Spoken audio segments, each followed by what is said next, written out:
Alors bonjour, bonsoir à tous.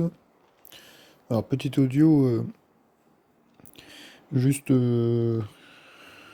pour vous parler un peu de ce qu'on fête le jour de l'Ascension, parce que ça tombe bien, aujourd'hui on est le 21 mai, c'est la fête de l'Ascension. Donc pour ceux qui ne sauraient pas qu'est-ce qu'on fête, eh bien en fin de compte, eh ben en fait la, la montée au ciel en fait de Jésus après sa résurrection.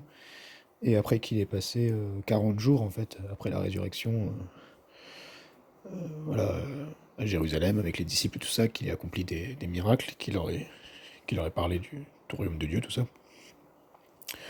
Donc le passage clé, en fait, qui révèle, en fait, ce qu'on a appelé l'ascension, c'est dans Acte 1. Donc je lis dans la Chouraki, à partir du verset 1.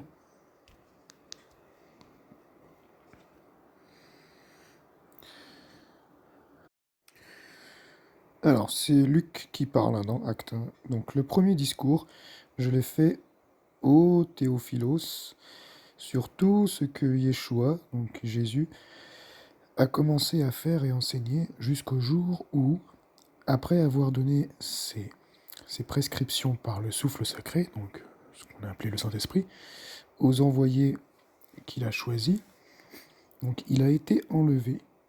À eux, par de multiples preuves, il s'est présenté vivant, après avoir souffert donc à la croix. Il leur est apparu pendant 40 jours, ok, leur parlant du royaume d'Elohim. En les rencontrant, il leur enjoint de ne pas partir de Yerushalayim, donc de Jérusalem. Donc il leur a dit, ne partez pas de Jérusalem, mais il leur a dit d'attendre la promesse du Père. Et en effet, cette promesse du Père, c'est celle que vous avez entendue de moi, donc celle qu'il leur avait dit auparavant, car Yohanan a immergé dans l'eau, mais vous, vous serez immergés en fait dans le souffle sacré. Ok. Et il précise, pas après de nombreux jours, donc pas, ils seront immergés après cela, dans peu de temps en fait.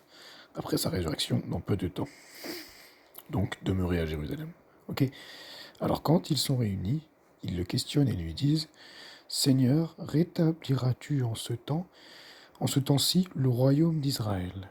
Il leur dit, ce n'est pas à vous de pénétrer, de connaître dans l'intimité, les temps et les saisons que le Père a placés sous sa propre autorité. Mais vous recevrez un pouvoir du souffle sacré à sa venue sur vous. Alors pourquoi il leur dit ça en fait? Pourquoi il leur dit ce n'est pas à vous de pénétrer les temps et les saisons que le Père a placés sous sa propre autorité? Simplement parce qu'en fait, on l'a déjà vu, c'est par nous en fait, c'est par le Saint-Esprit au-dedans de nous, par l'Esprit du Christ au-dedans de nous, que l'Église revient, d'accord? Donc le royaume de Dieu sera établi sur terre quand tous connaîtront dans leur être intérieur, de manière intime, le Saint-Esprit, ok? Christ au-dedans. Et après qu'il lui dit cela, non pardon, il dit donc, vous serez mes témoins à Jérusalem, dans toute la Judée, à Shomron, Shomron, c'est en Samarie, je crois, et jusqu'à l'extrémité de la terre. Et après qu'il dit cela, et quand il parle de l'extrémité de la terre, là, il parle de l'extrémité de la terre d'Israël, parce il est en train de parler à ses disciples. Là. Ses disciples, ils ont pas été en Amérique ou en Inde ou je ne sais où, d'accord. Puis un nuage le soustrait, donc et après qu'il dit cela, tandis qu'il le regarde, donc il est enlevé, d'autres traductions disent, il est élevé en fait vers le ciel, puis un nuage le soustrait à leurs yeux, tandis qu'il fixe, et là, regarde, écoutez bien, j'en ai déjà parlé dans mon enseignement sur la Pentecôte, mais là je vais juste rester dans ce passage. Vous aurez qu'à voir en complément ma vidéo, l'enseignement sur la Pentecôte, je mettrai dans la description. Donc au verset 10, tandis qu'il fixe son départ vers le ciel, donc il fixe de leurs yeux son départ vers le ciel, ok, il s'élève hein, physiquement. Donc voici, deux hommes se tiennent devant eux en vêtements blancs. Donc ce sont clairement des anges. Quand on parle d'hommes en vêtements blancs, ce sont des anges, toujours. Ils disent aussi, donc homme de Galilée, en fait, homme de Galilée, mais pourquoi vous tenez-vous en fait à regarder le ciel? Ce Yeshua là, ce Jésus, celui qui vous a été enlevé au ciel, donc à l'instant là, il viendra de la manière dont vous l'avez vu s'en aller au ciel. Et c'est là tout, tout ce que je veux mettre en lumière en fait. Parce qu'en fait, avant de faire cet enseignement, je me suis renseigné un petit peu sur internet, j'ai regardé un petit peu, donc j'ai tapé qu'est-ce qu'on fait à l'ascension, tout ça, et en fin de compte, bon, il y a toujours les trucs catholiques qui reviennent. Et en fin de compte, pour eux, en fait, bon, c'est pas tout ça, je pense, mais de ce que j'ai lu, euh, pour eux, en fait, c'est l'ascension, c'est la preuve, en fait, du royaume de Dieu. Voilà, que nous sommes sauvés par ça, en fait. Il y en a beaucoup qui pensent, en fait, que c'est parce que Jésus, il a été élevé, donc il intercède pour nous à la droite du Père, naninana. Alors qu'en fait, là, ce sont carrément deux anges, hein.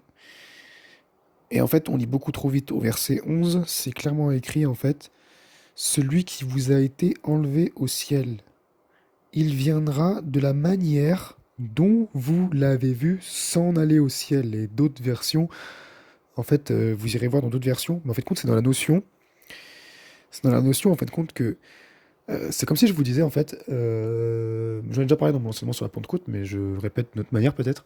C'est comme si je vous disais, donc, je suis là, à côté de vous, je m'en vais par la porte, d'accord? Je m'en vais par la porte, ok? Et puis voilà. Et là, il y a quelqu'un qui vous dit, il y a une autre personne qui arrive là, par exemple, qui met sa tête par la fenêtre et qui vous dit, mais pourquoi tu donnes-tu à regarder la porte qui est fermée là? Mais ce frère que tu as vu partir là, il reviendra du même endroit en fait, d'où tu l'as vu partir. D'accord? Ça veut dire en fait compte que le, que le Christ en fait, il reviendra quand il leur dit en fait, quand les anges leur disent il reviendra de la même manière dont vous l'avez vu aller au ciel, en fin de compte, c'est dans le sens il reviendra en fait du même endroit. D'accord? Il reviendra en fait sur terre, au-dedans de nous. Parce que souvenez-vous, dans 2 Thessaloniciens, au chapitre 1, c'est clairement écrit en fait que Christ reviendra parmi les siens. C'est même écrit au-dedans de nous en fait. D'accord? Donc voilà ce que nous devons fêter en fin de compte, moi je pense, ce jour du 21 mai de l'Ascension. Eh bien c'est l'ascension céleste au-dedans de nous en fin de compte. C'est cette ascension céleste au-dedans de nous, c'est le fait que nous sommes le temple du Saint-Esprit. Nous sommes le temple de l'Éternel. Et que, waouh, grâce à ça, en fait, parce qu'en fin de compte, quelques jours après, 10 jours après, je crois, à la Pentecôte, du coup, ben, son Saint-Esprit nous a été donné. Et s'il n'était pas parti, comme il l'a déjà dit dans les évangiles, Jésus, ben, s'il n'était pas parti au Père, ben, son esprit, en fait, nous aurait pas été donné. Et aujourd'hui, gloire à Dieu, ben, nous sommes Christ en esprit. Donc voilà, donc cherchons-le lui en nous, et laissons l'amour, en fait, au-dedans de nous se répandre sur toute chair. Donc voilà. Donc j'espère que cet enseignement vous aura éclairé. Et ciao, Dieu vous bénisse.